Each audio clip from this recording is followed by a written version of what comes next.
వినాయకుని పుట్టుక గురించి అందరికీ తెలిసిన కథ సంగతి అలా ఉంచితే మనకు తెలియని కథలెన్నో ఉన్నాయి. అసలు ప్రాచీన పురాణ వర్ణనలో గజముఖుడు లేడు.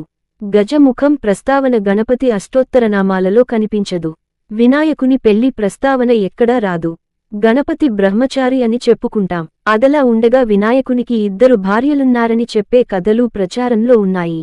గజముఖుడైన వినాయకుని ఆవిర్భావం శివ పురాణాలలో ఉంది. పార్వతీమాత పిండిబొమ్మకు ప్రాణం పోయడం, శివుడు శిరస్సు ఖండించడం, ఏనుగు తల అతికించడం, ప్రమదగణాలకు ఆధిపత్యం అనే ఈ కథ భారతదేశం అంతటా బహుళ ప్రచారం పొందింది. తెలుగు కవి నన్నెచోడుడు కుమార సంభవం కావ్యంలో పార్వతీపరమేశ్వరులు లీలా వినోదంగా గజరూపంలో క్రీడించగా గజముఖుడు జన్మించాడు అని చెప్పాడు. విఘ్నేశ్వరుడు ఆకాశం నుండి ఆవిర్భవించాడనేది వరాహపురాణ కథనం.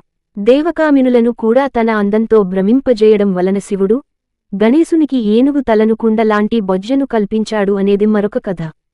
కార్త్యవీర్యార్జునుని సంహరించిన అనంతరం పరశురామదేవుడు పార్వతీపతి దర్శనార్థం కైలాసం వచ్చాడు. పార్వతీ పరమేశ్వరులు ఏకాంతంగా ఉన్న సమయంలో ఆది దంపతులను దర్శించడం వీలుపడదని గణాధిపతి నిరోధించాడు.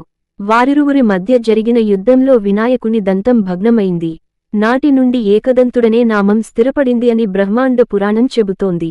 మూషికాసుర సంహార సమయంలో తన దంతాన్ని ఆయుధంగా ఉపయోగించడంతో ఏకదంతునిగా మిగిలాడని దేవి భాగవతంలో ఉంది.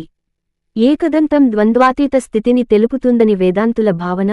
ద్వాపరయుగం నాటికి విఘ్నేశ్వరుని ఆరాధన స్థిరపడింది. శ్రీకృష్ణుని దివ్య చరిత్రల శ్యమంతకమని ఉపాఖ్యానం ఉంది. అవతార పురుషులు కూడా విఘ్ననాయకుని అర్చించవలసిందే. గణపతి వ్యాస భగవానునికి రాయసకాడయ్యాడు. చేతిలో పక్షి ఈక రాత పరికరం. విదేశాలలో అటువంటి శిల్పాలున్నాయి. దీనిని బట్టి విఘ్ననాయకుడు విద్యాదాతగా ప్రసిద్ధుడు అయ్యాడు. వినాయకుడు బ్రహ్మచారి అయినప్పటికీ సిద్ధి, బుద్ధి అనే భార్యలను కలిగి ఉన్నాడని చెప్తారు. అంటే లోకకల్యాణ కారకాలైన ఆ దివ్యశక్తులు వినాయకుని అధీనంలోనే ఉంటాయని చెప్పడం ఆంతర్యం అన్నమాట.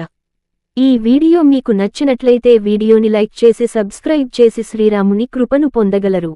జై శ్రీరామ్.